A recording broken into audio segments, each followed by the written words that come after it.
Hi, I'm Anjana and I work for the Jurassic Coast Trust, and I brought you to another special place today that I love, which is Beer. It's a tiny little fishing village in East Devon, and it really is very special because when you come here it's like a hidden treasure. You discover it and you immediately fall in love with it. The other special reason why I love it is because of these rocks behind me. You can see them in the distance. They're these gorgeous chalk cliffs. And what's really interesting from a geologist's point of view is that there are these bands of flint that run all the way through them.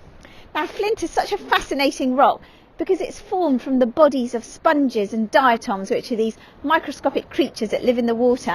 And when they die and fall to the seabed, their skeletons, which are made out of silica, actually kind of become an oozy slime on the seabed.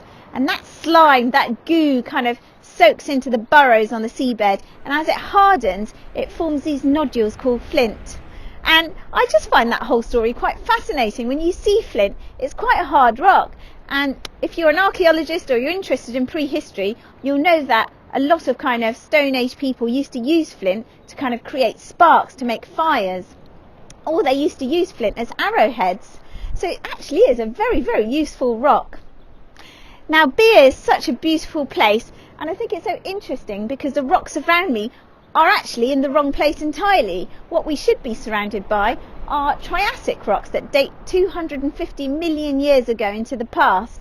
But what we can see are these Cretaceous rocks, which are around about 65 million years old.